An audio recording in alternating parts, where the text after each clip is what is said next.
Prime Minister Trudeau, on behalf of all Americans, I thank you for being with us today.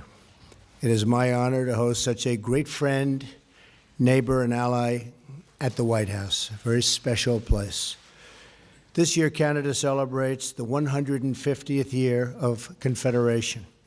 For Americans, this is one of the many milestones in our friendship, and we look forward, very much forward, I must say, to many more to come. Our two nations share much more than a border. We share the same values, we share the love, and a truly great love of freedom, and we share a collective defense. American and Canadian troops have gone to battle together, fought wars together, and forged the special bonds that come when two nations have shed their blood together, which we have. In these dangerous times, it is more important than ever that we continue to strengthen our vital alliance. The United States is deeply grateful for Canada's contribution to the counter-ISIS effort. Thank you. And we continue to work in common cause against terrorism and work in common cooperation toward reciprocal trade and shared growth. We understand that both of our countries are stronger when we join forces in matters of international commerce.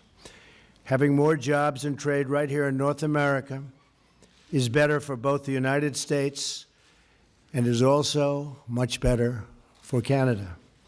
We should coordinate closely, and we will coordinate closely to protect jobs in our hemisphere and keep wealth on our continent and to keep everyone safe. Prime Minister, I pledge to work with you in pursuit of our many shared interests. This includes a stronger trading relationship between the United States and Canada. It includes safe, efficient, and responsible cross-border travel and migration.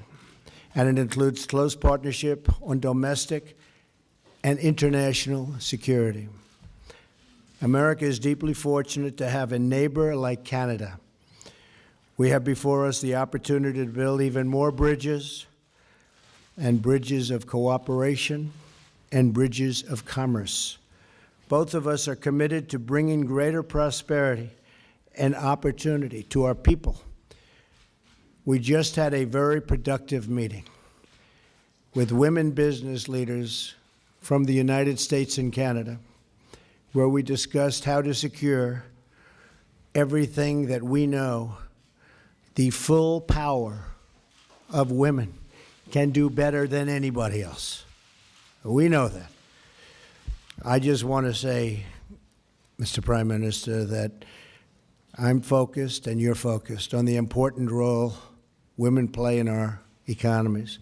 We must work to address the barriers faced by women and women entrepreneurs, including access to capital, access to markets, and, very importantly, access to networks. In our discussion today, we will focus on improving the ways our government and our governments together can benefit citizens of both the United States and Canada, and in so doing, advance the greater peace and stability of the world. Mr. Prime Minister, I look forward to working closely with you to build upon our very historic friendship. There are incredible possibilities for us to pursue Canada and the United States together. Again, thank you for joining us, and I know our discussions will be very, very productive for the future of both countries. Mr. Prime Minister. Thank you, Mr. President. Good afternoon, everyone. Thank you very much for joining us. I'd first like to start by extending my sincere thanks to President Trump for inviting me down to Washington. Any day I get to visit our southern neighbors is a good day in my books, particularly when it's so nice and warm compared to what it is back home. We are suffering under a significant winter storm that's hitting our Atlantic provinces particularly harsh, so I just want to send everyone back at home my thoughts as they shovel out and impress on everyone to stay safe. Le président et moi avons eu une première The President and myself have had a very productive first meeting today. We had the opportunity to get to know one another better, and more importantly, we had the opportunity to talk about the unique relationship between Canada and the United States. Citizens on both sides of the 49th parallel have understood that the bond between our nations is a special one. No other neighbors in the entire world are as fundamentally linked as we are. We've fought in conflict zones together, negotiated environmental treaties together, including 1991's historic air quality agreement, and we've entered into groundbreaking economic partnerships that have created good jobs for both of our peoples. Canadians and Americans alike share a common history, as well as people-to-people ties that make us completely and totally integrated. Our workers are connected by trade, transportation, and cross-border commerce. Our communities rely on each other for security, stability, and economic prosperity. Our families have long lived together and worked together.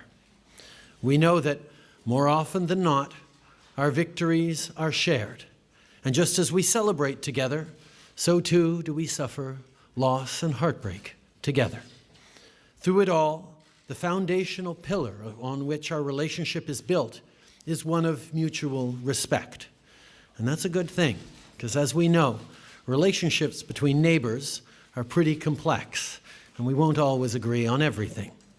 But because of our deep, abiding respect for one another, we're able to successfully navigate those complexities and still remain the closest of allies and friends. Make no mistake, at the end of the day, Canada and the US will always remain each other's most essential partner. And today's conversations have served to reinforce how important that is for both Canadians and Americans. As we know, 35 US states list Canada as their largest export market, and our economies benefit from the over $2 billion in two-way trade that takes place every single day. Millions of good middle-class jobs on both sides of the border depend on this crucial partnership. Maintaining strong economic ties is vital to our mutual success, and we're going to continue to work closely together over the coming years so that Canadian and American families can get ahead. Comme nous le savons, le Canada représente le plus grand. As we know, 35 U.S. states list Canada as their largest export market, and our economies benefit from the over $2 billion in two-way trade that takes place every single day. Millions of good middle-class jobs on both sides of the border depend on this crucial partnership. Maintaining strong economic ties is vital to our mutual success, and we're going to continue to work closely together over the coming years so that Canadian and American families can get ahead. That President Trump and I discussed today. At the end of the day, the President and I share a common goal. We both want to make sure that hard-working folks can go to work at a good job, put food on the table for their families, and save up to take a vacation every once in a while. That's what we're trying to do here. Today, we reiterated that our nations are committed to collaborating on energy infrastructure projects that will create jobs while respecting the environment. And as we know, investing in infrastructure is a great way to create the kind of economic growth that our countries so desperately need. In that same vein, we know that ensuring equal opportunities for women in the workforce is essential for growing the economy and maintaining American and Canadian competitiveness on the world stage. As such, the President and I have agreed to the creation of the Canada-United States Council for Advancement of Women Entrepreneurs and Business Leaders. This initiative is more than just about dollars and cents. This is about ensuring that women have access to the same opportunities as men and prioritizing the support and empowerment of women who are senior business leaders and entrepreneurs. In doing so, we'll grow the Canadian and American economies and help our businesses prosper.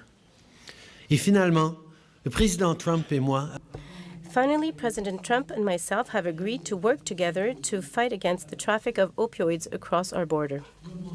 The rise of illegal use of opioids in our society is nothing less than a tragedy. We will do everything we can to ensure the safety of Canadians and Americans. Ladies and gentlemen, President Trump, I know that if our countries continue to work together, our people will greatly benefit from this cooperation. Time and again, that in order to tackle our most pressing issues, both foreign and domestic, we must work with our closest allies, learn from each other, and stand in solidarity as a united voice. With a level of economic and social integration that is unmatched on the world stage, Canada and the United States will forever be a model example of how to be good neighbors. Winston Churchill once said, "That long Canadian frontier from the Atlantic to the Pacific Oceans, guarded only by neighborly respect and honorable obligations, is an example to every country and a pattern for the future of the world." That, my friends, is the very essence of the Canada-US relationship.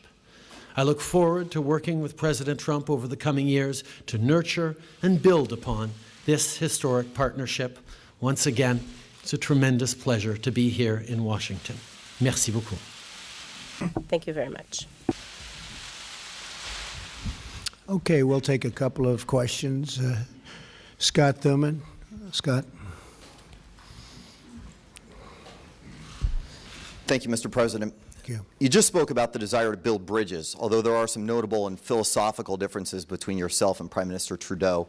I'm curious, as you move forward on issues from trade to terrorism, how do you see this relationship playing out, and are there any specific areas with which, during your conversations today, you each decided to perhaps alter or amend your stances already on those sensitive issues like terrorism and immigration? And Prime Minister Trudeau, while only in its infancy so far, how do you see this relationship compared to that under the Obama administration?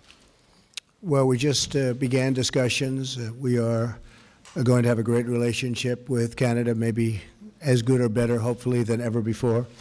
We have some wonderful ideas on immigration. We have some, I think, very strong, very tough ideas on the tremendous problem that we have with terrorism. And I think when we put them all together, which will be very, very quickly, we have a group of very talented people, we will see some very, very obvious results. We're also doing some cross-border things that will make it a lot easier for trade and a lot better and a lot faster for trade. We have, through technology, we have some really great ideas, and they'll be implemented fairly quickly. One of the things we spoke about was the fact that security and immigration need to work very well together, and certainly Canada has emphasized security as we look towards improving our immigration system and remaining true to the values that we have. And we had a very strong and fruitful discussion on exactly that. There's plenty that we can draw on each other from in terms of how we move forward with a very similar goal, which is to create free, open societies that keep our citizens safe. And that's certainly something that we're very much in agreement on. Tonna McCharles. Mr. President, Mr. Prime Minister, and Mr. Prime Minister, could you answer in English and French for us, please? A little bit of a follow-on on my American colleague's question. President Trump, you seem to suggest that Syrian refugees are a Trojan horse for potential terrorism, while the Prime Minister hugs refugees and welcomes them with open arms. So I'd like to know, are you confident the northern border is secure? Can never be totally confident, but through the incredible efforts already, I see it happening, of formerly General Kelly, now Secretary Kelly. We have really done a great job. We're actually taking people that are criminals, very, very hardened criminals in some cases, with a tremendous track record of abuse and problems, and we're getting them out. And that's what I said I would do. I'm just doing what I said I would do when we won by a very, very large electoral college vote.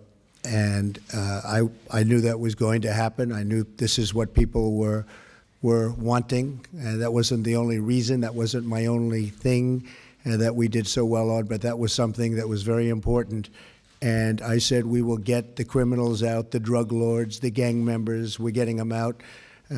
General Kelly, who's sitting right here, is doing a fantastic job. And I said at the beginning, we are going to get the bad ones, the really bad ones. We're getting them out, and that's exactly what we're doing. I think that in the end, everyone's going to be extremely happy, and I will tell you right now, a lot of people are very, very happy right now.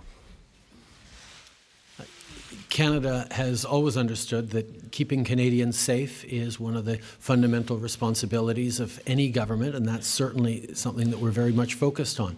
At the same time, we continue to pursue our policies of openness towards immigration and refugees without compromising security. And part of the reason we've been successful in doing that over the past year, welcoming close to 40,000 Syrian refugees, is because we have been coordinating with our allies, the United States and around the world, to demonstrate that security comes very seriously to us, and that's something that we continue to deal with. C'est clair que it is clear that if you want to have a healthy and secure society or safe society, you have to make sure that you maintain, that you focus on security.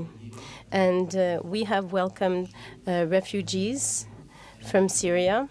We have been very successful, but we have always taken our responsibility towards security very seriously. And our allies, including the United States, understand this focus very well, and they have done so since the very beginning. Please. Thank you. President Trump, now that you've been in office and received intelligence briefings for nearly 1 month, what do you see as the most important national security matters facing us? And Prime Minister Trudeau, you've made very clear that Canada has an open-door policy for Syrian refugees. Do you believe that President Trump's moratorium on immigration has merit on national security grounds? Okay, thank you. Many problems. When I was campaigning, I said, it's not a good situation. Now that I see it, including with our intelligence briefings, we have problems that a lot of people have no idea how bad they are, how serious they are. Not only internationally, but when you come right here. I mean, obviously, North Korea is a big problem, and we will deal with that very strongly. We have problems all over the Middle East. We have problems just about every corner of the globe, no matter where you look. I had a great meeting this weekend with Prime Minister Abe of Japan, and got to know each other very well. Extended weekend, really. We were with each other for long periods of time, and our staffs and representatives. But on the home front, we have to create borders.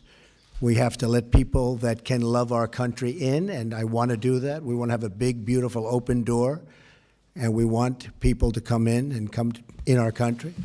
But we cannot let the wrong people in, and I will not allow that to happen during this administration.